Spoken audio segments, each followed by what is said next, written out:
어서 오세요. 예. 양국관리법 얘기가 계속 나오고. 예, 예. 그거 오늘 커버하겠습니다. 근데 핵심이 뭘까? 예. 네. 지난주 저하고 방송하고 나서 비트코인 사셨어요? 아, 저는 무서워서 못 사겠어요.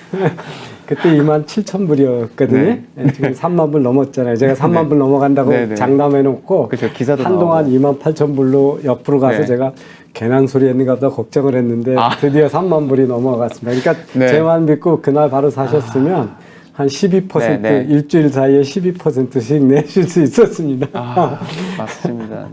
네. 제 시청자분들도 혹시 제 점쟁이 네. 발언에 혹시 네. 투자를 하셨으면 이번에는 제가 그 면목이 좀 섰습니다. 자, 양국관리법에 대해서 네. 우리는 숱한 신화가 있어요. 네. 특히 농민들 얘기만 나오면 이성을 상실해요.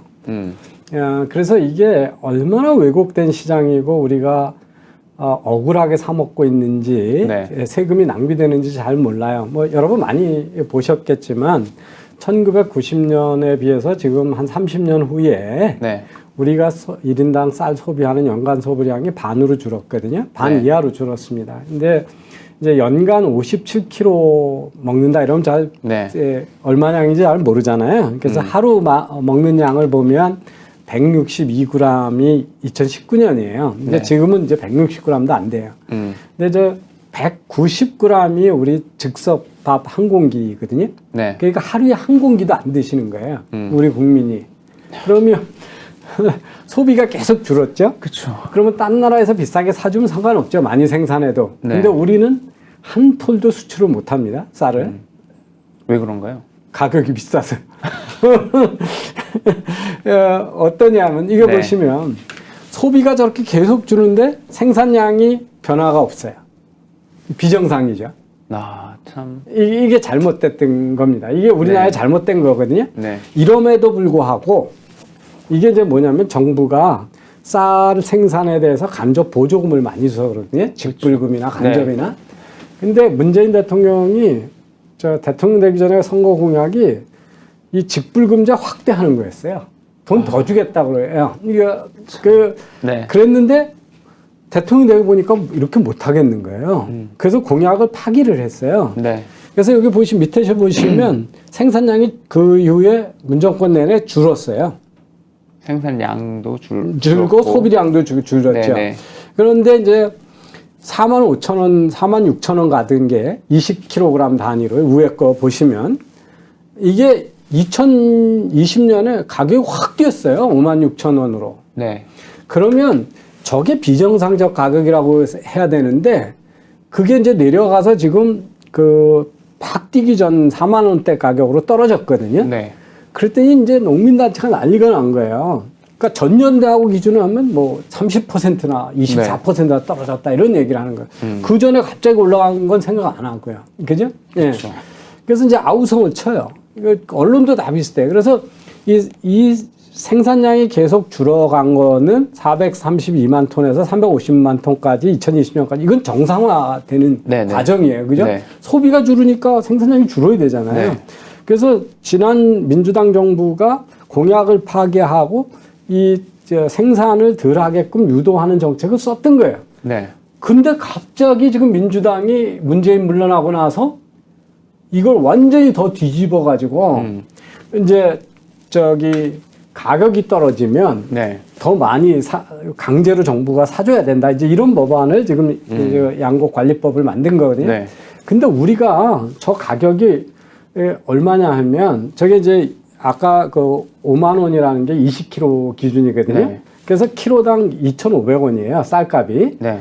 근데 지금 국제 선물 시장에 가서 쌀을 사면요.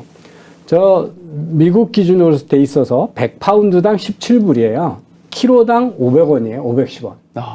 근데 이게 많이 오른 거예요. 2019 우크라이나 전쟁 되면서 농산물 가격이 올라가서 그렇잖아요. 네네. 그러니까 키로당 400원대, 500원대 하는 걸 우리는 2,500원을 지금 5,000원에서 3,000원에서 국제 가격의 5배에서 6배를 지금 사 먹는 거예요. 이 가격이. 그러니까 이건 수출할 수가 없는 거죠. 그쵸. 국제 가격에 4, 5배 되는 걸 어디다 수출을 해요. 근데 이제 그래서 지금도 이게 최근에 8개 농민단체가 긴급 기자회견을 해가지고 80kg당 이제 우리가 보통 이제 가족에서 사는 건 큰 푸대가 20kg고 네. 농민들 수매할 때는 가만히로 하잖아요. 이게 네. 80kg거든요. 80kg당 20만 원. 그러니까 키로당 2,500원을 정부가 유지시켜줘야 된다. 이렇게 얘기를 하는 거예요. 그러니까 5만 원. 이게 4만 원대에서 5만 6천 원을 갔으니까 네. 그게 지금 거의 4만 원대로 가도 크게 많이 떨어진 거 아니거든요. 네. 이게 비정상으로 우크라이나 전쟁 때문에 올라갔던 거니까. 그런데 앞에 가격은 얘기 안 하고 저 5만 6천 원대에 비해서 24%나 단기간에 떨어졌다. 이러고 이제 난리를 치는 거예요. 예, 그러고 있는 거거든요. 근데 우리 국민들은 농민들이 다 불쌍하고 농사지면 손해보고 가난하게 사는 줄 알아요. 네. 근데 이거 보실래요? 이게 쌀을 저 1000제곱미터라는 게 뭐냐면 300평이에요. 300평. 네. 논 한마지기가 200평, 150평, 200평이거든요. 네. 그러니까 논 한마지기당 얼마냐면 농사를 지면 그 매출액이 한 100만 원에서 130만 원. 많이 올라갔을 때 129만 원이잖아요. 네. 그리고 생산 원가가 69만 원에서 한 70만 원대 돼요. 네. 그 저 우회가 순이익이에요. 네. 한마디기 지면 얼마냐면 28만 원, 38만 원, 40만 원, 50만 원까지 남죠. 지금 저게 50만 원 남던 게 31만 원 남았다고 난리 치는 거예요. 근데 그전에도 38만 원이었었잖아요. 28만 원인 쪽도 있고. 네, 그죠? 네. 근데 저걸 퍼센트로 따져보세요. 매출액 기준으로 하면요. 이익이 얼마, 이 이익을 네. 매출액 기준으로 하면 27%에서 38%예요. 순이익이. 네. 원가다로 따지면 37%에서 68%예요. 우리나라 제조업에서 순이익이 27%에서 38% 되는 회사가 있어요? 들어본 적도 없는데요. 어마어마하게 초과 이익이 나는 사업이에요. 네. 이게 뭐냐면 규제 때문에 나오는 사업인 거예요. 정부 보조구분 때문에. 아니 그 서민밥상을 할 때 이 쌀값이 이렇게 됐다는 국제 시세의 5배니까 이것만 줄여주면 우리 가처분 소득이 얼마나 도움이 되겠어요. 우리 농촌 인구가 한 5%고 농업 인구, 쌀 농사 인구는 뭐 3%도 안 되는 거거든요. 네. 그분들의 소득을 보전하기 위해서 온 국민이 국제 시세의 5배 이상의 그러네요. 가격을 주고 쓰는 거예요. 국민들이 떠받치고 있는 거네요. 예. 근데 자, 제가 그래서 우리나라 다른 사업하고 비교해 봤어요. 네. 지난해 4분기에 우리나라의 코스피 시장, 네. 코스닥 시장에 이게 매출 영업이익 순이익이에요. 그 보시면 지난해 4분기가 그 전보다 떨어져서 그렇지만 코스피사의 매출 대비 순이익이 2.5%예요. 농민은 40%고 네. 코스닥은 마이너스 2%예요. 근데 무슨 농민이 못 살아요? 그 전원일기 수십 년 한 걸 봐서 국민들이 그렇게 이런 이익을 나는 거는 미국의 애플이나 이런 이익을 내요. 네. 애플이나 삼성전자도 영업이익률 20% 못 내요. 그렇죠. 예, 현대차 8%, 5% 네. 내거든요. 근데 농민들 쌀농사는 이익률이 27%대 38%라니까요. 순이익이. 야. 그러니까 이게 얼마나 왜곡된 시장인지를 이제 그 다음에 보시면 돼요. 근데 이게 뭐냐면요. 가격을 어떻게 높인 거냐면 초과 생산이 돼가지고 가격이 폭락하잖아요. 정부가 몇십만 톤을 사요. 네. 사놓고 하는 정치가 뭐냐면 시장 격리라는 용어를 써요. 사가지고 정부가 시장에 내놓지 못하는 거예요. 네네. 그러면 묵혀요. 그러니까 공급량을 줄이는 거죠. 사재기를 해가지고. 네. 그죠?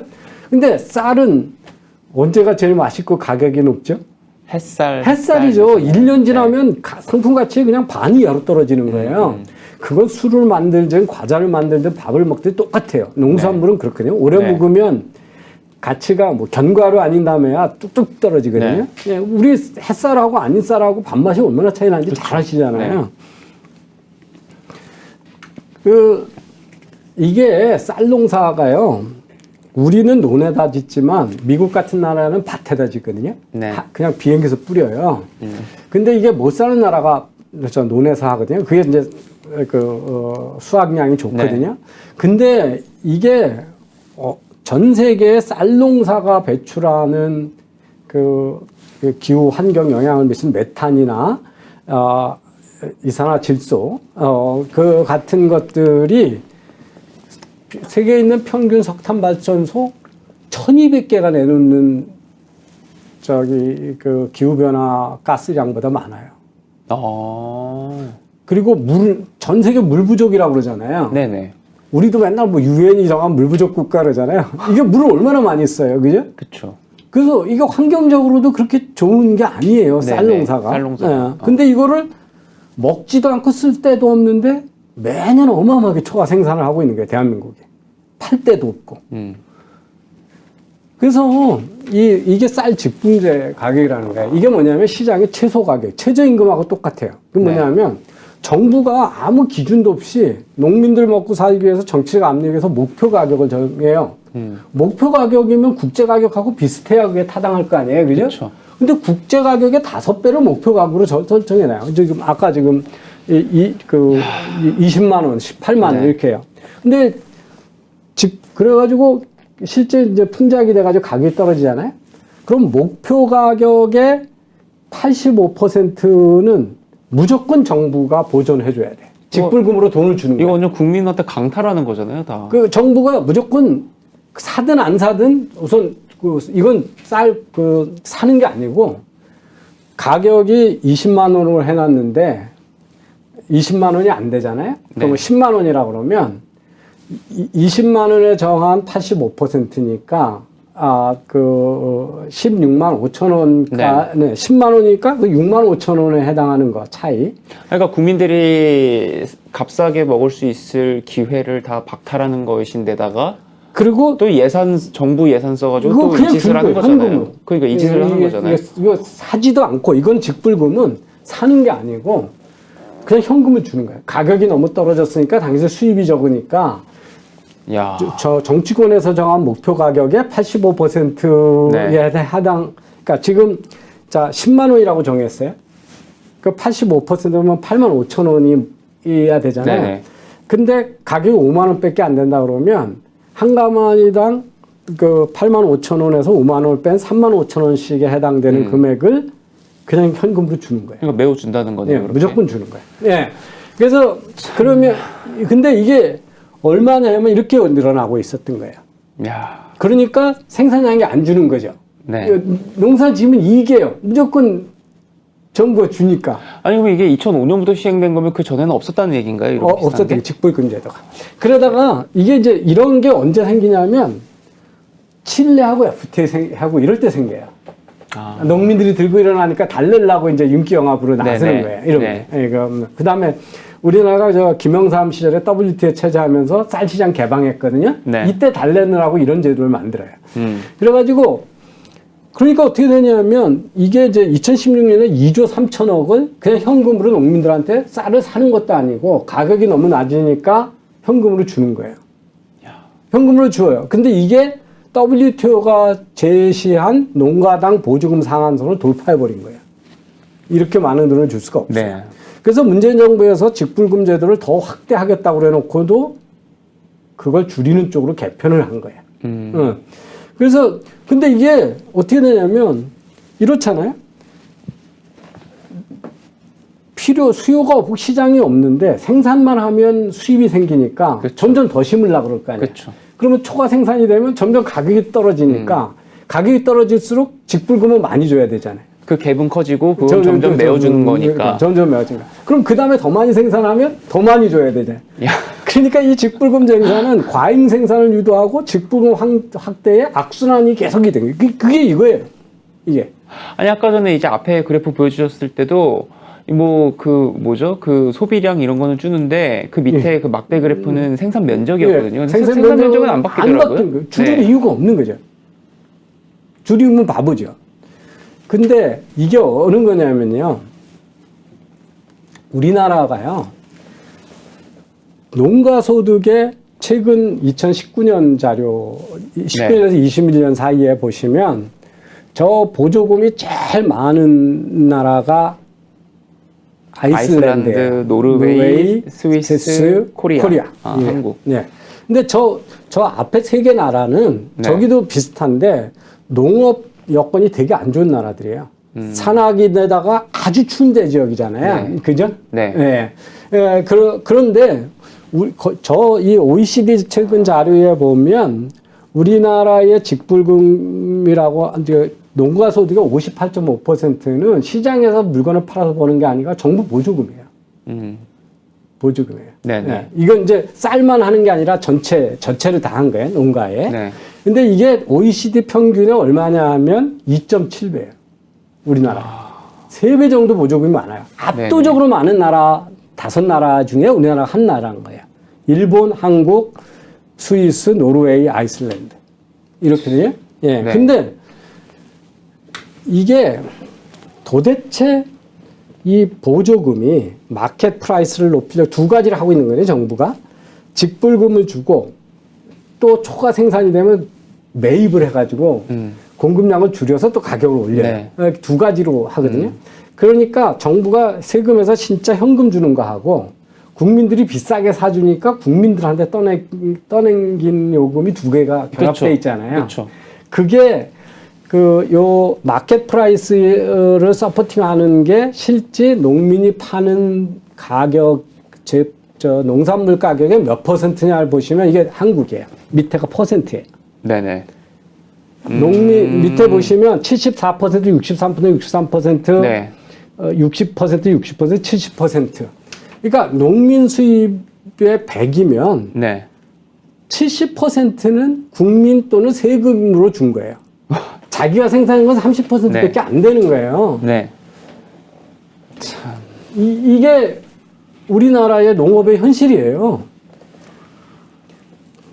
그러다 보니까 여기 보시면 이제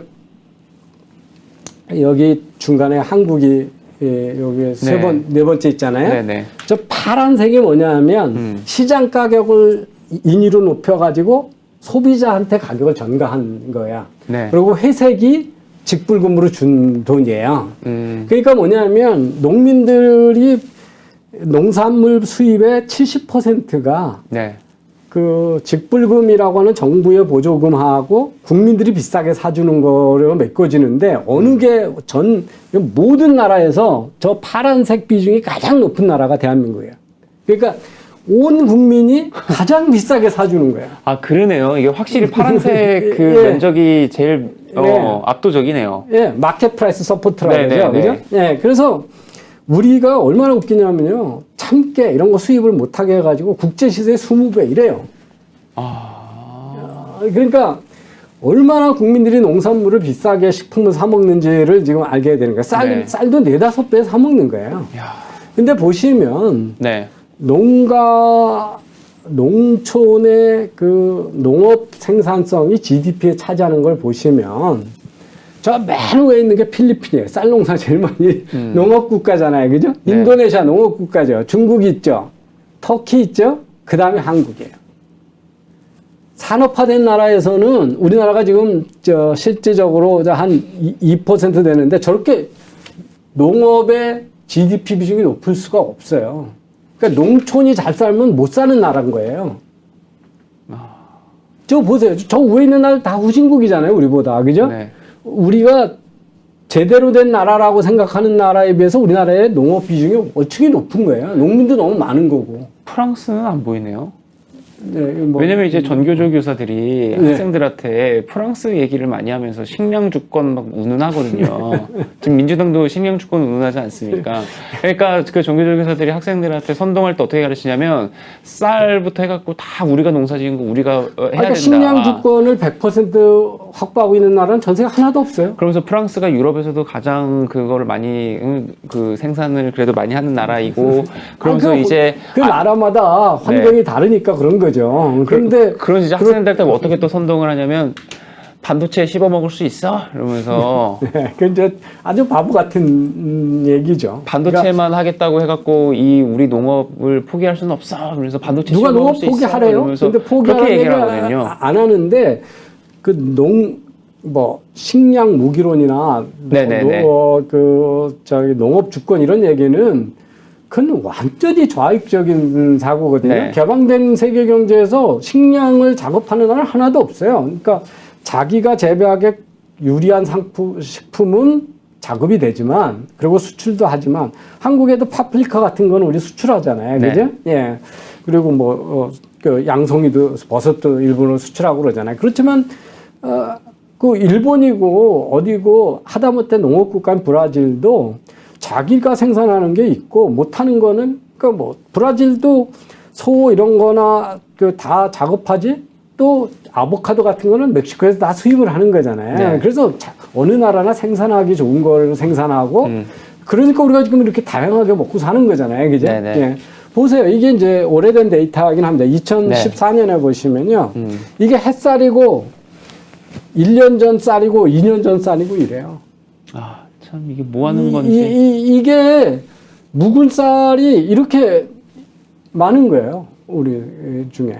이게 그래서 뭐 하십니까? 그 옛날에 불쌍한 게 이 보관도 돈이 엄청 들어가잖아요. 엄청 들어가는 거예요. 그리고 맛도 없고 누린내 나고 막 그러잖아요. 그래서 옛날에 불쌍한 게 군인들이었던 거예요. 이런 거 먹으니까 이거 갖다 준 거예요. 2년 된씩 묵은 쌀을. 진짜. 자기 인생에 거대한 기회비용을 바쳐서 군대에서 고생하는데 그 자식들한테 맛없는 묵은 쌀을 갖다 먹이는 거예요. 이게 농민들 살리겠다고 하는 짓이에요, 이게. 야. 이거 얼마나 웃기는 그쵸. 일이에요? 네. 이건 또 쌀 더 먹어야 하나? 쌀 옛날부터 적으니까 뭐 그 최고위원 뭐지 한 공씩 더 먹자 뭐 이런 얘기 했잖아요. 그건 들어도 웃겨요. 네. 이게 정치인들이 뭐 더 먹으라는 건 온 국민이 더 먹고 그런 나라예요, 지금이. 그런데 네. 우리는 너무 이 국뽕이 여러 군데 적용돼요. 맞아요. 그래서 유튜브도 국뽕 TV 엄청 잘 나갑니다. 조회수. 그래서 무슨 김치 많이 먹으면 좋은 줄 알고 뭐 쌀 많이 먹으면 좋은 것 같은 막 얘기를 하거든요. 그 신토불이라는 거죠. 우리 거 그쵸, 많이 먹으면 신토불. 몸에 좋다고. 이게 하버드 대학에서 하버드의 그 의과대학에서요. 네. 그 공공보건대학에서 그 전 세계 32만 명을 넘는 사람들의 네. 4년에서 22년 동안의 쌀 소비량하고 네. 당뇨병하고의 관계를 연구한 거예요. 그래서 쌀을 안 먹는 사람들하고 네. 하루에 3.5에서 4서빙이라는 게 1.5에서 2공기예요. 주식으로 삼는 사람들, 네네. 우리 세대 같은 사람들이죠. 그 당뇨병 발생 비율이 1.5배가 높아요. 근데 뭐 밀가루든 쌀이든 탄수화물이 그렇잖아요. 네. 근데 쌀은 특히 백미는 정제된 탄수화물이어가지고 네네. 소화가 빨리 되기 때문에 당 지수가 빨리 올라가요. 아니 이제 저희 부모님도 그렇지만 이제 어르신들이 거실에서 TV 들리다 보면 건강 관련해서 의사들이 나와서 코멘트하는 거 그래도 되게 주의 깊게 관심 있게 본단 말이죠. 그럼 이제 의사들이 항상 하는 얘기가 백미 먹지 말라 그러거든요. 흰쌀밥 먹지 마라. 잡곡밥 먹어라. 그 뭐 얘기를 섞어라. 반대로 하면서 쌀이 좋다는 사람들이 뭐라고 그러는지 아나요? 소화가 잘 된다 그래요. 소화가 잘 된다는 얘기가 뭐냐면 먹자마자 당수치가 확 올라간다는 얘기거든요. 그래서 그 피곤할 때 포도당 먹잖아요. 바카스 먹으면 소화 과정 없이 그냥 당이 올라가잖아요. 네. 그러면 당뇨야 무지 안 좋은 거예요. 그죠? 서서히 올라가야 좋은 거잖아요. 네네네. 그래서 그 큰 걸로 한 사발 있잖아요. 그걸 추가로 한 공기씩 남은 안 먹는데 한 공기 더 먹고 2공기 하루에 먹잖아요. 그 한 공기 더 먹을 때마다 당뇨병 발생 확률이 2형 당뇨병 발생 확률이 10%씩 늘어나요. 그래서 우리 지금 쌀 너무 많이 먹는 나라예요. 그러니까 국민들이 계속 쌀 줄이고 다양하게 먹는 거. 그쵸. 그러니까 고기도 많이, 단백질도 많이 먹고 뭐 하는 거 있잖아요. 다이어트 해본 분도 알아요. 탄수화물 줄이면 얼마나 맞아요. 살이 빠지는지, 그죠? 확실하죠. 물론 우리는 탄수화물에 중독돼 있어요. 그죠? 우리 몸이 탄수화물을 불러요. 왜냐하면 네. 그 포도당이라는 게 바로 뇌가 쓰는 거잖아요. 그죠? 네. 포도당이 없으면 우리가 뇌 활동이 안 되는 거거든요. 그래서 저혈당도 무지 위험한 거잖아요. 그죠? 네. 당뇨병 환자들한테. 예, 그렇지만 과잉 섭취하고 있는 거예요. 예. 그리고 한국, 일본, 중국 사람이 서양 사람들에 비해서 위암도 훨씬 많아요. 근데 그게 뭐냐면 소금을 많이 먹어서 그래. 장 종류를. 김치가 어마어마한 그 소금 섭취원이거든요. 그래서 사실 최악이 흰 쌀밥, 고봉밥에다가 젓갈 한 무대기 먹는 게 제일 안 좋다고 그거 하더라고요. 넣고 라면에다가 말아 먹으면 그게 아주 건강에 네. 나쁜 거잖아요. 그래서 근데 이제 이게 우리나라 사람들이 너무 단순 논리가 많아요. 왜냐하면 산지 가격은 이렇게 농산물 가격이 떨어지면 그 서울에서는 가격이 안 떨어지니까 중간업자가 다 부자가 된다고 그러잖아요. 그죠? 그리고 뭐 직접 직거래를 하게 되고 뭐 정부가 수요 예측을 유축을 하고 뭐 유통 구조를 개편하면 잘 될 것처럼 그러잖아요. 그게 그렇게 유통업자가 돈을 많이 먹으면 대기업이 다 농산물 유통만 할 거 아니에요. 그렇죠. 아니, 근데 우리나라 국민들이요, 피해의식이 많은가 봐요. 그러니까 저는 이제 대학 다닐 때도 그렇고, 뭐 이제 제가 이제 학교 다닐 때 한창 그 통큰 치킨이 뭐니 하면서 그 롯데마트가 그 치킨 그 만들어서 판다고 하니까 동네 치킨집들 다 죽는다부터 해가지고 그런 거 되게 오래 묵은 주제인데 당시도 그렇고 저는 느낀 게 뭐냐면 아니 대체 원가를 왜 이렇게 궁금해하는지 우리 한국 사람들은 항상 뭐든지 간에 원가를 너무 궁금해해요. 그런데 그 농산물 유통 사업은 무지 위험한 사업이에요. 가격 변동이 심하잖아요. 그죠? 예. 근데 대기업의 큰 수요처한테 납품하려면 장기 계약을 선행으로 해야 되거든요. 네. 그렇지, 그러니까. 네. 그러면 농산물 나오기 전에 계약을 해야 되잖아요. 네. 근데 내가 100원에 계약을 해놨는데, 농산물이 흉작이 들어가서 200원이 되면 그 유통업자는 망하는 거잖아요. 그죠? 네. 예. 그래서 100원으로 계약했는데 풍작이 돼서 50원이 되면 큰 돈을 벌지만 이 변동성이 무지 심한 거거든요. 네. 그래서 무지 위험해요. 네. 특히 이제 가짜가 많이 있거든요. 그래서 대기업이 그런 거 들어갔다 들통나면 오게닉이라고 그랬는데 가짜다. 이러고 뭐 그 국산하고 예산 섞어가지고 산지식 그리면 큰 거기다 뭐 재수 없으면 노로바이러스라도 있어가지고 벽이 펴지면 개인이 그랬을 땐 불문하지만 대기업 유통에서 그런 게 생기면 난리가 나거든요. 그쵸. 그래서 농산물 유통 잘 안 해요. 네네. 그게 위험한 사업이고 수익이 그렇게 좋지가 않아요.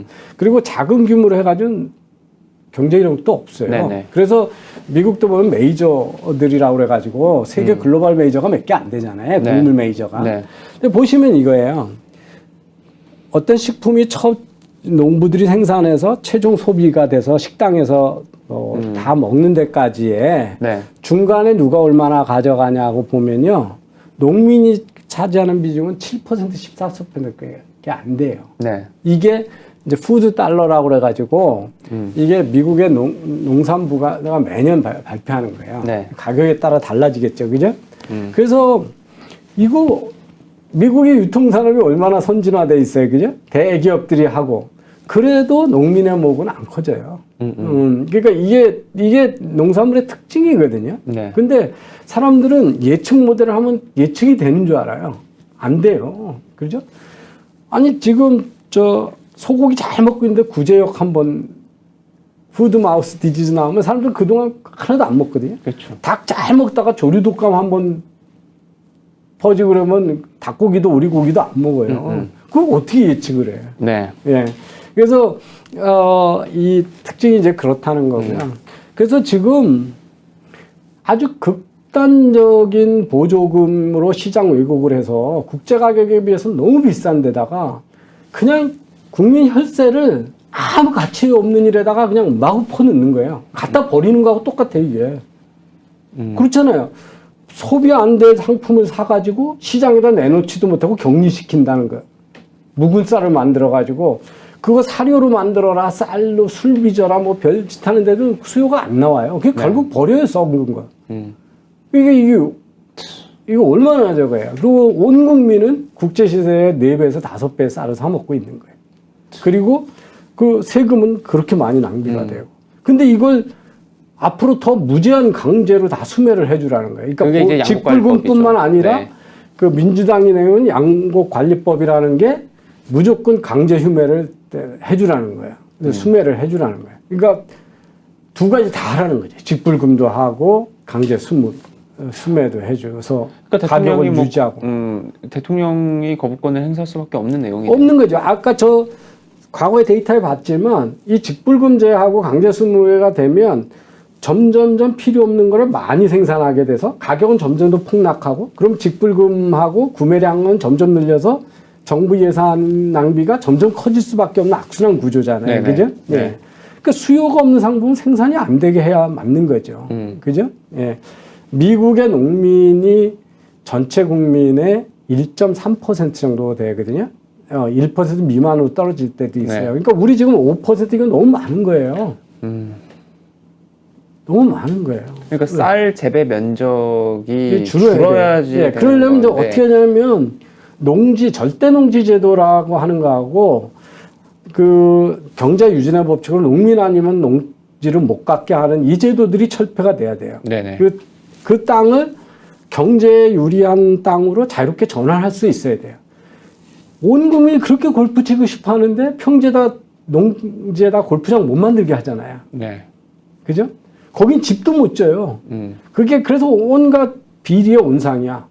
그 다음에 직불금 받을 수 있으니까 농사 짓지 않는 사람인데 어떻게다 땅 생기면 농민으로 등록해놓고 직불금 받아요. 그죠? 네.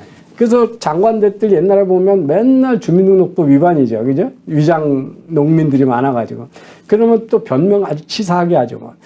은퇴하고 농사 지려고 사는 거라고 그러고.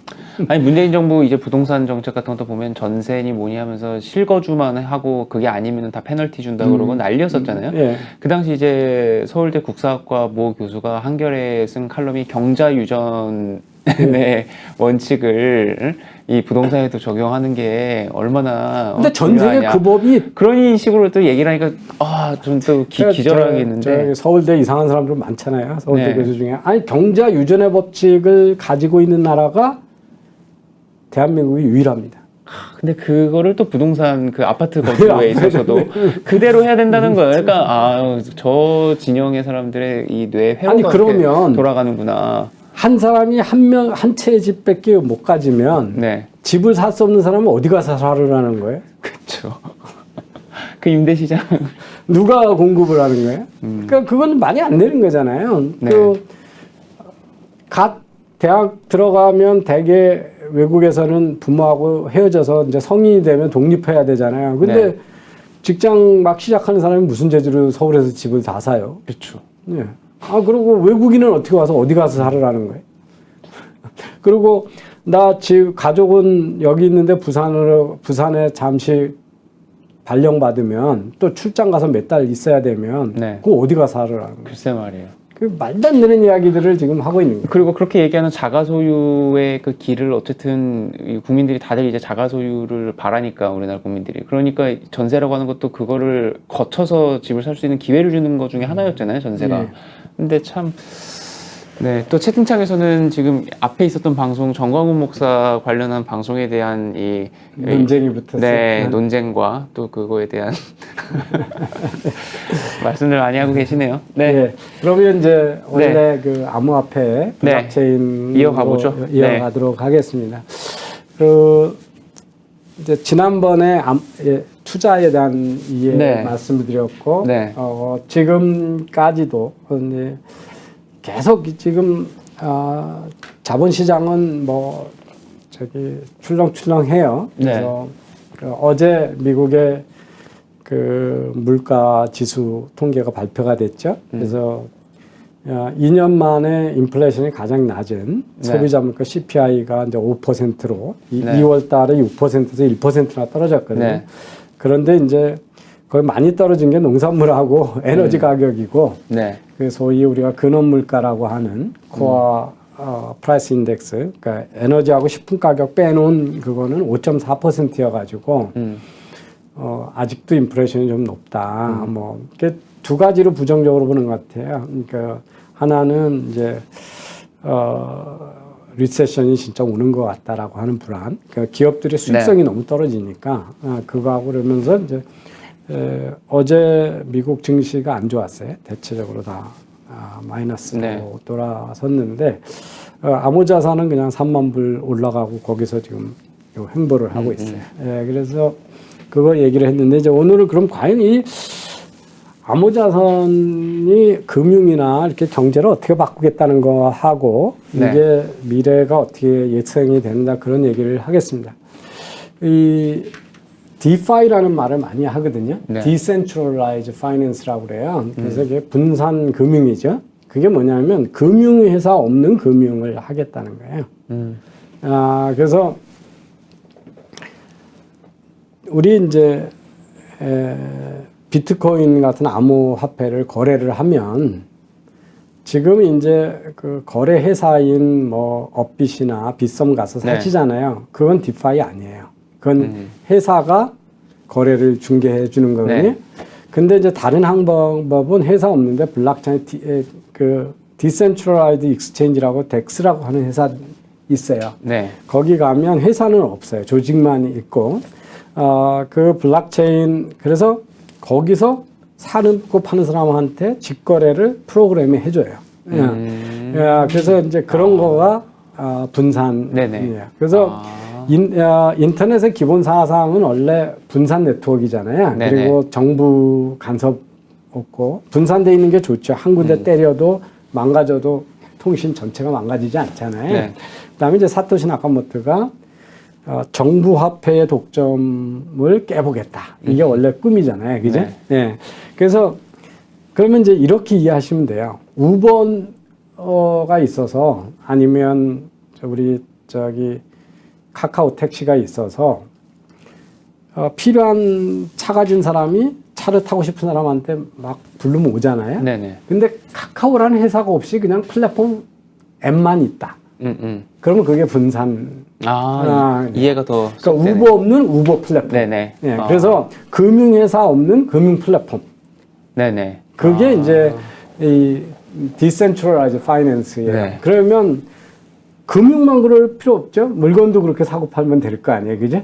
그래서 이제 이게 디센트럴라이즈 파이낸스라서 이 블록체인 가지고 그거 하겠다 그래가지고 정부와 기업들의 독점적이거나 통제로부터 자유로운 세상을 만들자. 이게 극단적인 자유주의 또는 뭐 무정부주의에 가까운 생각이죠. 근데 인터넷의 젊은 이 히피 문화적인 사상, 기본 사상이 원래 그랬어요. 그죠?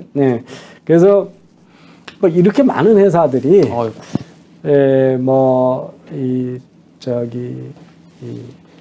화폐 거래소라든지 뭐 지갑이라든지 돈을 빌려준다든지 뭐 이런 수많은 회사들이 NFT 거래를 하게 한다든지 게임을 거래하게 한다면서 회사 없이 그 플랫폼 안에서 개인들이 참여해서 마음대로 하게 해주겠다. 그렇게 이제 해서 수많은 회사들이 이랬어요. 돈도 빌려주고. 내가 암호화폐 가지고 있어.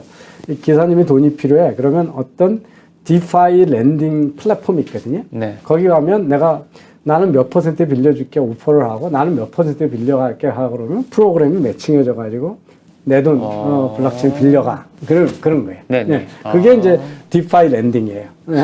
근데 나는 지금 이더리움이 나는 달러가 필요한데 내가 가지고 있는 거는 비트코인밖에 없어 그러면 비트코인을 담보로 남겨놓고 비트코인을 근데 그게 서로 득이 돼야 되잖아요. 이제 이렇게 생각해 보시면 돼요. 내가 비트코인이 있는데 급전이 필요해. 그러면 비트코인을 팔아서 돈을 쓰는 방법이 있죠. 그렇죠. 근데 그 사이에 비트코인 가격이 막 올라가면 어떻게 돼요? 배 아프겠죠. 그렇죠. 속이 쓰리죠. 그러니까 어떻게 하냐면 비트코인을 담보로 남겨놓고 달러를 빌리는 거예요. 그 시가만큼 빌린다는 거죠. 그 시가의 몇 퍼센트만큼. 그러면 나중에 비트코인이 올라가는 거에 대해서 난 손실이 없죠. 그대로 캐피탈 게인을 하죠. 근데 이제 이쪽 빌려주는 쪽에서는 그거에서 뭐 5%의 이자를 받으니까 양쪽 다 이익이 되는 거죠. 그죠? 그래서 왜 비트코인을 팔아서 하지 왜 빚을 내냐 그런 거는 비트코인의 캐피털 게인을 하고 싶은 거죠. 네네. 가격이 올라갔을 때 내가 하고 싶은 거죠. 그런 게 디파이예요. 랜딩도 있고 뭐 파생 상품도 네네. 있고 투자도 있고 다 있어요.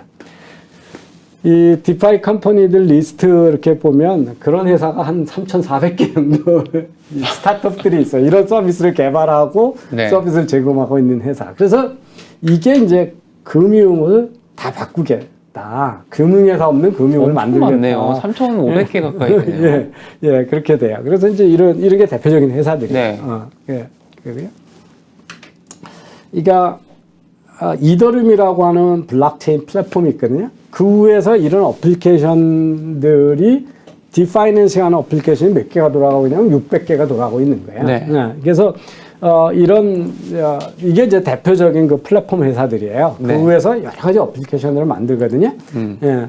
그래서 뭐 이렇게 여기에는 뭐 우리 주식 시장하고 똑같이 네. 선물도 있고 옵션도 있고 뭐 서로 수합도 있고 다 있어요. 계약도 있고. 그 아까 얘기했던 사이버머니 맡겨놓고 이자 받는 것도 있고요. 뱅크도 있고 빌려주기도 하고. 이게 빌려주는 회사들이야. 아까 담보 받고 네. 빌려주는 회사들이고요. 그리고 이제 그래서 비트코인을 담보로 그 이런 회사들이 맡고 있는 금액들이 이렇게 올라가고 있어요.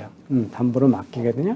근데 우리 부동산 대출이 부동산을 담보로 해서 대출을 받잖아요. 네. 그러면 금융회사 입장에서는 부동산 담보하고 비트코인 담보하고 뭐가 더 좋을 것 같아요? 부동산을 더 좋아하겠죠. 왜요? 안전 자산 아닙니까? 근데 실물. 지난하고 올해하고 부동산 가격이 30% 떨어졌잖아요. 그쵸. 그리고 금융위기 때 뭐였어요? 미국의 금융위기 때. 부동산이 전부 깡통이 되면서 그쵸. 빌려간 돈이 너무 많아져서 네네네. 그렇잖아요. 담보같이 위험하잖아요. 그죠? 네. 그래서 이 비트코인은 부동산은 특히 문제가 뭐냐면 내가 팔고 싶을 때 잘 안 팔려요. 지금 같은 잘 안 팔죠. 제값에. 그죠? 네네. 그래서 그 소위 유동성이 낮은 거예요. 그 담보로, 그러니까 요번에 실리콘밸리 은행이 망했잖아요. 네. 근데 그게 뭐라 그랬어요? 채권에 많이 투자했다 그랬잖아요. 근데 채권 중에 시장에서 중간에 팔 수 있는 채권은 조금이고 만기까지 가져가 있는 채권이 많았거든요. 네네. 그러니까 그걸 유동성을 확보 못한 이유가 갖고 있는 채권이니까 팔 수가 없는 거예요. 만기 계약이 돼 있는 네. 계약이니까. 그러면 그건 좋은 담보가 아니죠. 네네. 회사가 위기에 처하니까. 근데 비트코인은 언제든지 팔 수 있거든요. 그쵸. 그래서 유동성에서 훨씬 유리한 거예요. 담보에서. 그죠? 예. 그 다음에 팔 수 있는 게 뭐냐면 이건 24시간 연중 무휴로 아무 때나 팔아요. 새벽이고 밤이고. 네네네. 그죠? 예. 그 다음에 쉽게 남한테 전해줄 수 있고, 그 다음에 이게 내 거냐 아니냐는 네. 이건 위조 못 해요. 그죠? 네네. 예. 그렇게 돼요. 그 다음에 이제 이게 문제죠. 밸류를 스토어하는 거가 변동성이 심하니까 여기는 이제 그게 좋다 그러는데 하인지 위험한 건지 잘 모르죠. 그죠? 그쵸. 예. 근데 이제 이거예요. 이게 가격 변동성. 변동성에서 비트코인이 불리해요. 그죠? 가격이 너무 떨어질 수 있고 오를 수 있으니까. 그렇지만 나머지에서는 제일 특히 이 엔티사이클러빌리티 뭐냐면 경기가 나빠졌을 때 금 같은 건 뭐냐면 경기가 나빠졌을 때 안전자산이라서 그때 값이 올라가잖아요. 그러니까 지금도 비트코인이 주식시장이나 부동산 시장보다 올해 들어서 가격이 빨리 올라가는 게 이게 그 디지털 금이라고 생각을 해서 이쪽으로 자금이 몰려서 그런 거예요. 이게 이제 그 경기 변동하고 반대 효과가 있는. 네. 그러니까 경기 불황이 왔을 때 좋은 투자 대상이라고 보는 거예요. 이 안티사이클. 네. 그래서 그 다음에 이제 가짜 남의 집문서 위조해가지고 하고 뭐 인감도장 위조하고 이런 거로부터 안전하잖아요. 그지? 그래서 비트코인이 담보 자산으로 꽤 좋은 거예요. 가격 변동성만 빼놓고. 그죠? 네네. 예. 그래서 이제 금융들에서 이런 가능성을 보는 거예요. 그러니까 설명을 듣기 전에는 아닌 것 같은데. 근데 또 설명 듣다 왜 보면 금융회사들이 또 이걸 받아주고 네. 금융회사 없는 금융이 가능하다 그러고 Decentralized 네네. Finance이 되는지에 대한 이제 이유들이 있는 거죠. 그죠? 네네. 예. 그럼 이제 미래는 어떻게 될 거냐 이런 얘기를 해봐야 되는데요. 네.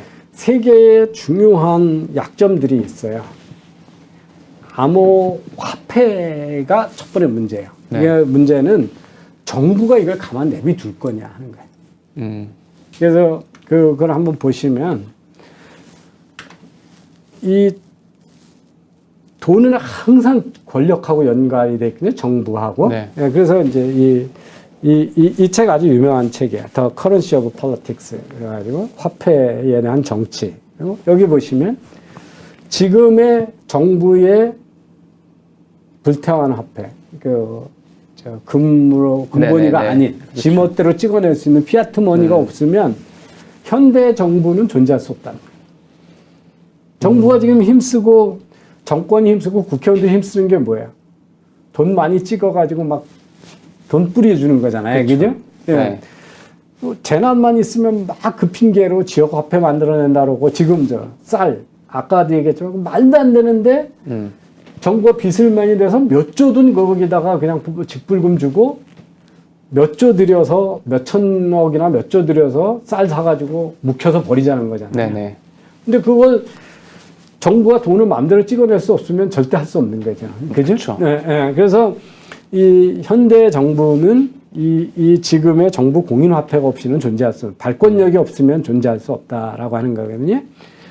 그래서 이 미국에서 어떤 게냐면 이 중앙은행으로 해서 발권력을 가져간 게 언제냐면 미국에 보시면 이게 이 1900년에 만들어진 거예요. 네. 그러니까 우리가 지금 얘기하는 그 정부가 발권력을 독점을 가져가고 마음대로 돈을 찍어내고 이게 100년밖에 안 된 일이에요. 그 전에는 없었던 일이에요. 그 다음에 그러면서 금본위로 했는데 금이 막 중앙은행에 금이 없는 거예요. 금본위 화폐였는데. 네네. 그러고 나니까 루즈벨트가 1937년인가 거기에 뭐냐면 개인들은 금 소유를 금지하는 칙령을 발표해요. 야. 독점력을 가지려는 거죠. 네네. 금은 정부만 살 수 있어 이렇게 했던 거거든요. 그러놓고 나서 이제 이 대공황이 지나고 이 세계대전이 있었잖아요. 그러고 나가지고 그 다음에 그 대공황 때 어려워지니까 린든 존슨이 가난과의 전쟁을 설파하면서 어마어마한 그 복지 정책을 썼거든요. 네. 그 다음에 전비를 어마어마하게 썼잖아요. 예. 그렇죠. 근데 돈이 없잖아요. 금이 없어. 그러고 나니까 다른 나라에서 달러, 원래 브렌튼 우드 체제에서 미국 달러에다 맞추기로 했는데 금을 달라고 그랬는데 금이 없을 것 같으니까 요새 프랑스가 또 미국 말 안 들어가지고 막 골치 아픈 것처럼 그렇죠. 그때도 늘 프랑스가 미국을 어렵게 하거든요. 프랑스가 난 니네 중앙은행에다 금 못 맡겨놓겠어. 우리 거 가져가니까 내놔 이랬거든요. 그래서 닉슨이 보니까 도저히 금을 줄 수가 없는 거예요. 네. 그래서 닉슨이 이 1970년에 금본위제를 폐지한 거예요. 그때부터 지금 이제 그 소위 그냥 종이 쪽에다 정부가 하는 그 화폐가 된 거죠. 그래서 어떻게 됐냐? 1900년에 1달러는 지금 2센트의 구매력밖에 없어요. 98%가 통화량 증발에 의해서 정부들이 계속 돈을 찍어내니까 이 화폐 가치가 없어지는 돈의 거예요. 가치가 점점 이렇게. 그러니까 우리 다른 나라보다는 안정 화폐라고 그러는데 달러도 100년 사이에 98%의 화폐 가치가 없어진 거예요. 네네. 예, 이런 거예요. 그러니까 그래서 이제 이 과거를 보고 이거예요. 달리오라는 사람이 곧 비트코인은 불법이 될 거다. 정부가 1934년에 그 루즈벨트가 네. 금 개인 소유를 불법화 시킨 것처럼 똑같은 짓을 할 거다. 그리고 이제 대표적인 게 중국은 멋대로 하잖아요. 네. 비트코인 소유 거래를 다 불법화 시켜버렸잖아요. 그죠? 네. 근데 중국이 왜 저러냐는 건 자명해요. 정부의 통제를 벗어났기 때문이거든요. 중국 사람들은 지금 자기가 돈이 아무리 많아도 5만 불 이상을 해외에 반출할 수가 없어요. 근데 중국 부자들이 전 세계다 집 다 사잖아요. 우리나라 제주도 그러니까요. 사고 네. 평창에도 사고 그랬잖아요. 그런 걸 비트코인으로 바꿔가지고 하는 거예요. 그럼 금융 기록이 안 남아. 그러니까 정부 통제를 벗어나잖아요. 네네. 그래서 유럽에 골든 패스포드 주고 영주권 주는 나라들의 투자 이민이 그렇게 많은 거예요. 우리 제주도 땅 사고, 캐나다에 이민하고 그런 사람이 그렇게 많은 거예요. 네네. 근데 그거의 상당 부분이 비트코인이에요. 중국 사람들이 비트코인 좋아해요. 왜? 정부가 금융 네네. 자유를 허용하지 않으니까. 그러니까 중국 정부는 그걸 자꾸 막으려고 그러는 거예요. 그러니까 그래서 이게 뭘 뜻하냐면 이게 이제 그거예요. 1934년에 네. 루즈벨트가 대통령의 긴급 명령권을 이용해 가지고 개인의 금수요를 금지시켰던 네. 문서거든요. 그래서 이제 정부가 통화량 공급을 계속하고 재정 확대를 쓰는 유혹이 있는 한 자기의 그 발권력을 포기하려고 들지 않겠죠. 정부의 존립 자체 기반을 네. 그 무너뜨리는 거라고 보는 거거든요. 그리고 특히 그 달러의 기축화폐 지위가 없어지잖아요, 그죠? 그렇죠. 그래서 이거 보시면 정부가 발권력을 가지고 있으니까 한 짓이 이게 미국의 통화량 증발이거든요. 그 트럼프 대통령부터 바이든까지 이거 팬데믹 가지고 얼마나 많은 발권을 한 거예요. 그래 놓고 네. 지금 전 세계가 이것 때문에 우리 지금 다 당하고 있는 거잖아요. 네네. 그죠? 그래서 다른 쪽이 했을 때는 다 두고 봐요. 그런데 페이스북이 이 달러하고 연동되는 암호화폐를 계획을 발표했거든요. 리브라라고 하는 거. 네. 그래가지고 페이스북이 하면 전 세계 30억 명이 쓰는 거잖아요. 그죠? 그러면 그냥 페이스북 유저들끼리 돈을 이걸로 다 하고 광고도 하고 물건도 거기서 다 사면 전 세계 환율 손실 없이 미국에 있는 제 자식들이 미국에서 페이스북 유저면 여기서 그냥 리브라 사가지고 걔한테 이렇게 쏴주면 그러네요. 은행 송금 수수료 하나도 없이 즉시 갈 거 아니에요. 그죠? 네네. 네. 그래가지고 모든 기업들이 이 리브라 연맹에 조인을 했어요. 근데 그러자마자 미국의 상하 의원들이 다 들고 일어나가지고 그 청문회를 열어가지고 저커버그 불러가지고 미국을 다 망치려고 너 작정했냐 그래가지고 페이스북이 바로 손 들고 안 하겠습니다 이렇게.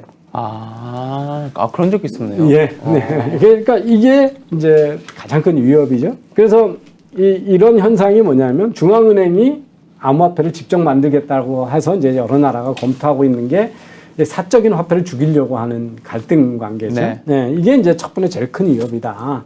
정부가 발권력을 잃게 되고 통화 통제력을 잃고 나면 정부 존립 자체가 없어지고 특히 미국의 달러 헤게모니가 없어지면 미국은 강대국으로 존립할 수가 없잖아요. 네네네.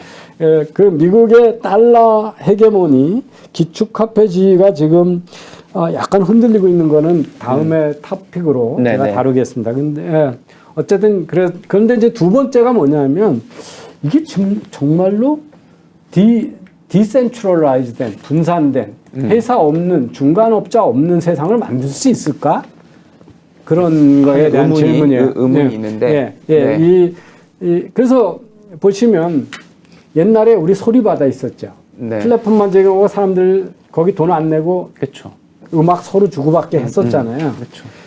그리고 우리 막 누구나 막 코인 만들어가지고 사가지고 그 PC방 가가지고 서버에다가 음악, 동영상, 뭐 포르노 필름 올려놓고 팔던 사람들이 있었잖아요. 네네. 근데 그럴 때 보면 시간도 많이 걸리고 서버가 있어졌다가 없어지기도 하고 돈만 받아놓고 안 보내는 놈도 있고 뭐 바이러스 묻은 것도 오고 네. 녹음 품질도 엉터리 파일도 이렇잖아요. 그래서 이게 이제 그 넵스터나 소리바다가 중간업자가 관여하지 않는 그 디센트럴라이즈 세계인데 네. 그거 때 보고 스티브 잡스는 아이튠스 마켓을 만들었잖아요. 그래서 여기는 그 원품에다가 한 개 하는데 $1밖에 안 받을 거고 진짜 그 음원 레이블 회사가 내는 거고 대신 지불도 쉽게 하고 아이튠스 플레이리스트 관리하고 그러니까 사람들이 다 아이튠 가서 사지 소리바다나 야매업자들하고 안 하잖아요. 그죠? 네. 그래서 이거는 중간업자가 있는, 믿을 만한 중간업자가 있는 거래고, 이건 없는 거래거든요. 예. 근데 어느 게 사람들이 불안하게 하는, 아무도 없는 거래가 불안한 경우가 많죠. 그죠? 여기 경찰이 없잖아요. 그죠? 네네. 예. 그래서 반드시 그 중간업자 없는 디센트럴라이즈 된 무정부 상태가 좋은 게 아니라는 거죠. 중간업자들이 그냥 돈 버는 거 아니잖아요. 우리 네. 아까 농산에도 마치 중간업자들이 다 공짜로 돈 버는 줄 알아요. 거기서 도둑놈인처럼 생각하고 네, 그걸 잘못하는 거죠. 그러니까 여러분이 통신회사 대리점에 가면 단말기도 사고 통신기기도 사고 통신기를 사는데 할부로도 사는 금융도 제공하고 이거 샀다가 액정 깨지면 또는 분실했을 때 보험도 팔고 이러잖아요. 네. 그지?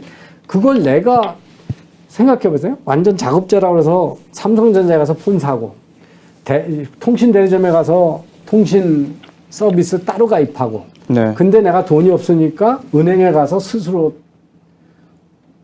융자 받고 보험회사에 가서 보험 따로 들고 그러면 얼마나 불편하겠어요. 그죠? 그러니까 대리점이 있는 이유는 그걸 다 거기서 그렇죠. 고객의 소유를 다 한꺼번에 해주는 거잖아요. 네네. 그죠? 그러니까 이제 그 우리가 아담 스미스가 한 거죠. 중간업자가 없으면 저녁에 비프 스테이크를 먹으려면 서로 한 마리 사야 되는 거예요. 그죠? 부직관도 없고 아무도 없으면 그 농부로부터 서로 한 마리 사야 되잖아요. 그렇죠. 근데 중간업자가 있기 때문에 우리가 먹을 만한 양을 깨끗하게 포장해서 손질을 별로 안 하는 스테이크를 살 수 있는 거잖아요. 네. 그래서 중간업자가 거저 리스크 테이킹도 하고 파이낸싱도 하고 필요한 지식도 주고 이것저것 결합해서 내가 필요한 딱 맞는 거 결합도 해주고 배송도 해주고 그죠? 보험도 들어주고 이런 거잖아요. 그래서 이 중간업자를 없앤다는 게 그렇게 쉬운 일이 아니거든요. 그거 바른 일도 아니에요. 그리고 이제 중간업자가 없어지면 이 중간업자의 임의적인 컨트롤이나 네 멋대로 막 해가지고 이제 로빈후드이 게임스탑 주식 거래 막 공매도 할 때 하니까 얼마 이상을 하지 마. 어느 순간 갑자기 그래가지고 아주 그냥 투자자들로부터 온갖 문매를 맞았거든요. 이게 뭐냐면 네가 플랫폼 회사인데 인위적으로 우리한테다가 뭘 강요한다는 거거든요. 네. 예. 이제 그런 게 없으면 좋은 이유도 있어요. 그죠? 그렇지만 중간업자가 있어야 좋은 일도 많은 거죠. 네. 그래서 그 블록체인 기술은 추적이 가능하고 변조가 불가능하고 암호화된 거래 원장이거든요. 근데 우리가 은행 거래하면서 은행이 제 통장을 위조할 거라고 불신하는 경우가 있어요?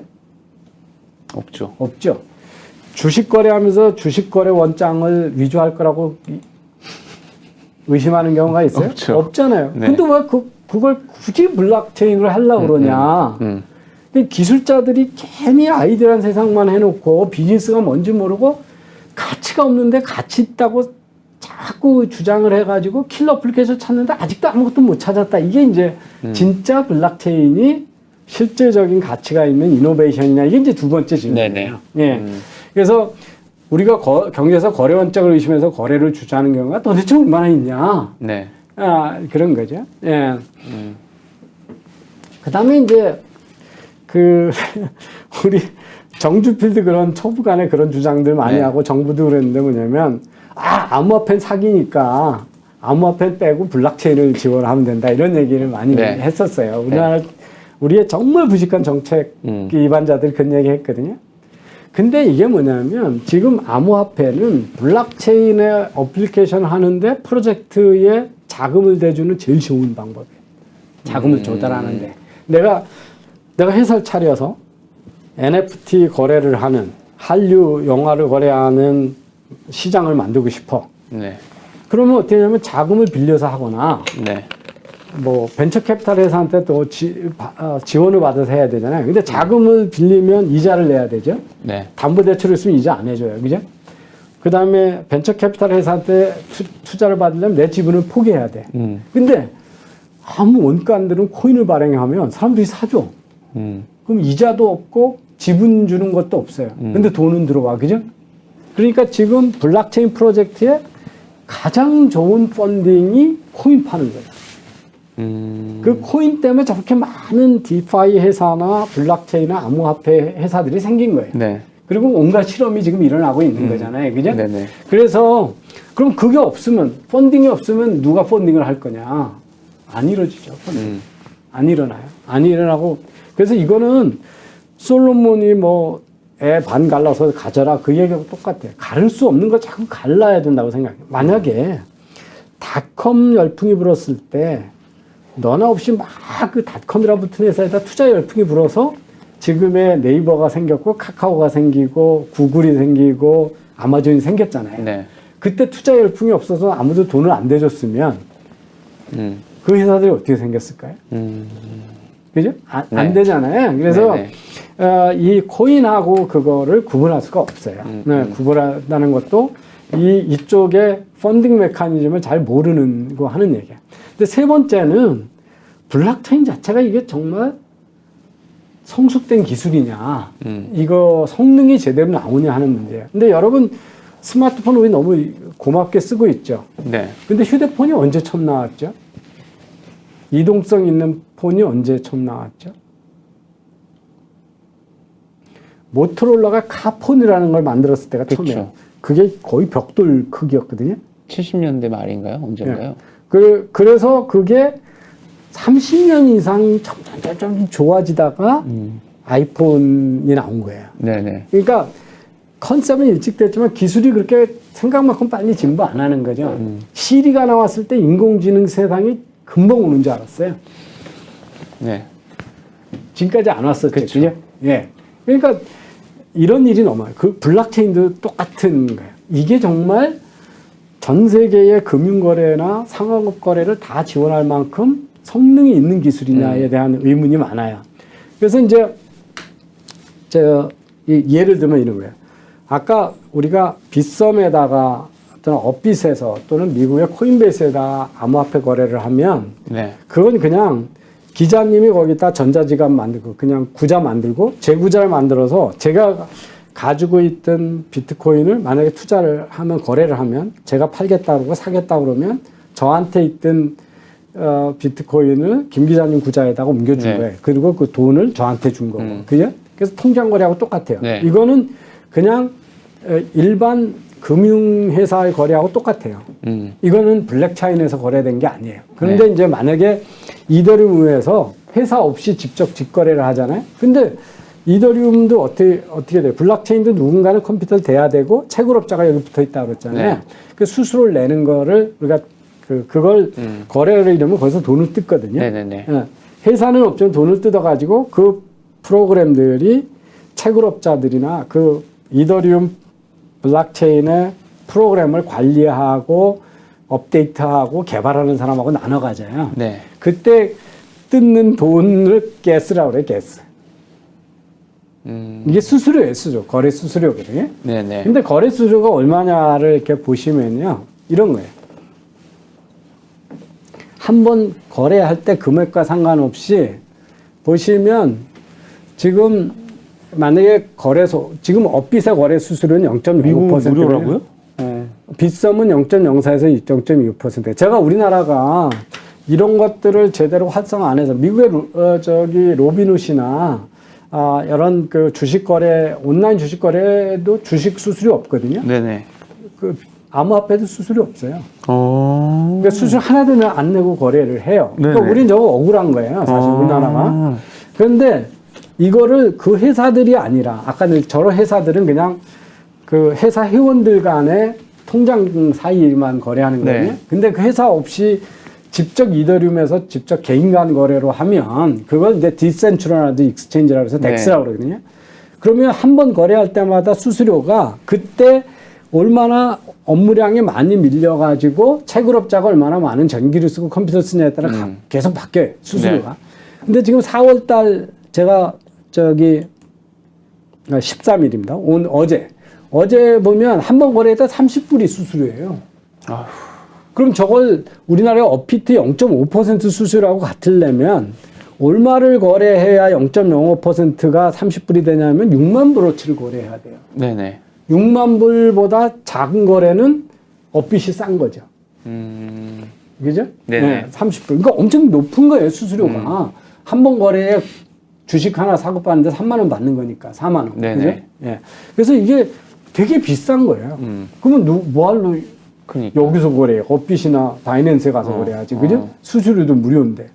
그래서 이제 이게 생각보다 비싼 네. 거라는 거죠. 그 다음에 비트코인으로 봐도 지금 이렇게 가격이 어떤 한 번 거래가 막 60불 됐다가 최근엔 2불 6센트로 떨어지거든요. 네. 그래도 많은 거예요. 2불 6센트면 3,000원 이렇게 되는 거니까. 그죠? 예. 그래서 이제 이게 금액이 너무 비싸다는 거고요. 속도도 너무 느려요. 이게 이제 이더리움이고, 이게 속도 보시면 시간이 거래 끝나는데 30분에서 600분 걸려요. 근데 우리 암호화폐가 저 거래소는 가면 즉시 거래되잖아요. 네. 5시간쯤 기다려야 된다니까? 반 시간에서. 아. 그러니까 이게 암호가 철저하면 철저할수록 네. 보안성이 오래 걸리는 거예요. 그죠? 네. 속도가 안 되는 거잖아요. 그죠? 그래서 이게 이제 비판 중에 이런 거예요. 초당 비트코인이 7건 뺏기 거래가 안 돼요. 이더리움이 20건. 근데 비자 카드는 카드 거래가 초당 24,000건이 거래가 되거든요. 네. 그러니까 이게 너무 느린 거잖아요. 그죠? 네. 예. 느린 거잖아요. 근데 이제 요즘에 그거보다 훨씬 더 초당 몇 건, 그래서 트랜잭션 퍼 세컨이라고 해서 새로운 암호화폐 블록체인 기술들이 막 나와요. 시스코인 저런 게. 네. 그 다음에 뭐 여기도 보면 이런 것들은 다 비자보다도 더 많은 거래를 한다. 저 EOS, XEM 이런 거는. 근데 지금 저거는 새로 생긴 블록체인들이어가지고 사람들이 잘 안 써요. 근데 이제 그래서 자꾸 두고 보자는 거예요. 이 기술이 점점 빨라지잖아요. 빨라지면 가격도 떨어져요. 그러면 어느 순간에는 충분히 싸고 빨라지겠죠. 그죠? 그래서 지금은 어떻게 하냐면 모토로라 벽돌폰하고 같은 수준의 기술이다. 이렇게 보시면 돼요. 그죠? 예. 그래서 이제 이게 스케일러블티 문제가 있다. 또 하나 비판이 이제 이게 요새 텍사스에 많이 세워진 마이닝하는 채굴업자 공장이에요. 퍼실리티예요. 근데 이게 다 컴퓨터거든요. 근데 이게 요 거리가 200피트니까 160,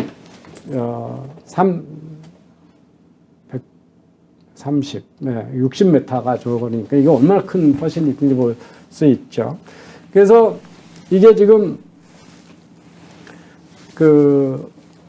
이 미국의 3만 가정이 쓸 수 있는 전기보다 많이 쓰는 채굴업 사이트가 미국에 이렇게 많은 거예요. 한 사이트가 미국 가정이 쓰는 평균 전력 사용량의 3만 배 이상 쓰는 사이트가 이렇게 많은 거거든요. 그래서 여기 이제 보시면 이렇게 쭉 보시면 얼마나 많은 전기를 쓰고 있는데 그 전기는 그럼 뭐로 생산한 거냐 보면 저 옆쪽에 보면 다 화석연료로 가스 타고 천연가스 아니면은 저 석유 떼 가지고 생산하고 석탄 떼서 쓰는 거거든요. 그래서 이런 게 이제 비판 중에 하나예요. 그래서 텍사스에만 있는 이 채굴업자가 원래 채굴 본산이 중국이었거든요. 그러다가 중국이 금지시키니까 그 업체들이 다 텍사스로 갔어요. 텍사스주가 우리가 암호화폐 메카를 하겠다 이러면서 이제 특혜를 줬어요. 그래가지고 어떻게 되냐, 얼마나 바보 같으냐면 바보 같은 게 아니라 이런 보조금 주는 정책이 어떻게 웃기냐면 텍사스 가버너가 해가지고 텍사스 안에 이 채굴업자가 300만 가구가 쓰는 전기를 채굴업자들이 써요. 300만 가구가 쓰는 거를. 근데 이제 얘네가 전기를 많이 쓰니까 피크 타임에는 전력이 모자랄 거 아니에요. 그럼 그때는 채굴을 하지 말고 중단을 시켜요. 돌아가면서. 근데 그때 생길 수 있는 채굴에서 생길 수 있는 수입을 세금으로 주는 거예요. 전력 부족만큼을 전력을 못 쓰게 하는 시간에는 내가 채굴업 네가 오라고 그래서 와서 공장을 세웠는데 채굴 공장을 위치를 했는데 네가 전력이 모자르니까 못 쓰게 하면 나는 돈을 못 버니 그 기간은 보상해줘라 그래서 이렇게 보상을 해주는 거야.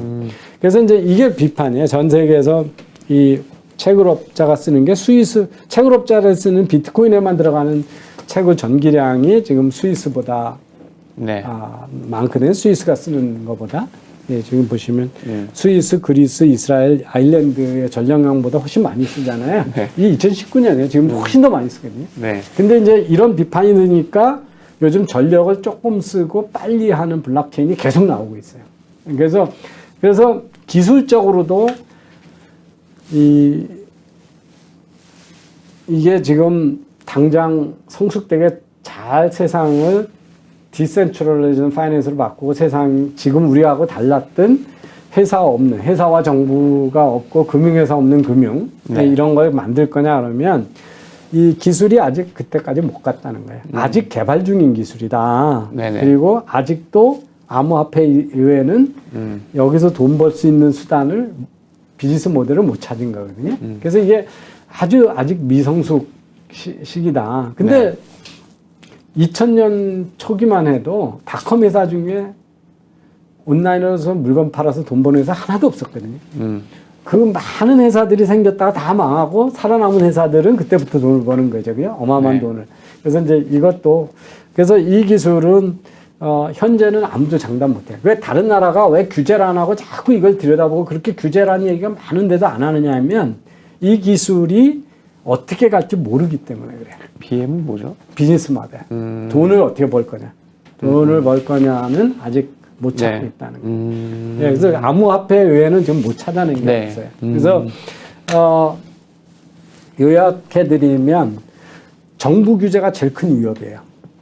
특히 암호화폐는. 그러니까 정부가 그게 진짜 많이 사용돼서 정부의 공식 화폐를 위협할 정도의 경쟁이 되면 가만히 안 있을 것 같다라고 하는 게 이제 두려움이에요. 그게 제일 큰 위협이고, 두 번째는 과연 이게 정말 혁신이 있는 거냐. 그 거래를 더 안전하고 빨리 값싸게 그래야 우리 쓸 거 아니에요. 그죠? 근데 현재는 잘 그걸 못 찾아내고 있다. 왜냐하면 거래 원장이 안전하다는 것만 가지고는 우리가 그걸 써야 될 이유가 불분명하다는 거예요. 금융회사들에 대해서는 신뢰가 무지 높잖아요. 그죠? 네. 근데 금융회사를 불신했을 때 우리가 거래 원장이 안전하다. 근데 이제 이런 건 있죠. 당연히 정부가 이런 걸 채택을 하면 주민등록증이나 인감증명이나 집문서 같은 거가 블록체인화 되면 이게 변조 불가능하다 그러면 상당히 좋잖아요. 그죠?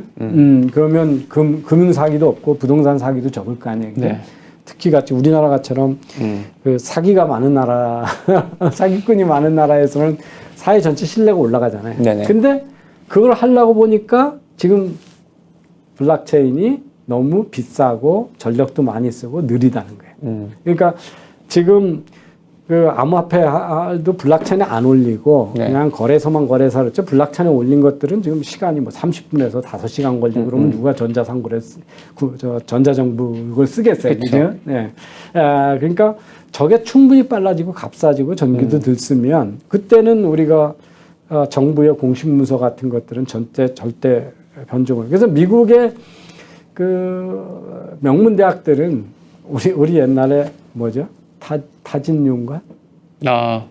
타블로 진짜 스탠포드 나왔냐고 그래가지고 하버드인가 스탠포드 나왔냐 그래가지고 막 스탠포드 해가지고 뭐 진실을 요구한다 그래가지고 말도 안 되는 그 마녀 사장이 있었잖아요. 그래서 미국의 명문 대학들은 학위증하고 성적표를 블록체인화하는 학교가 많이 있어요.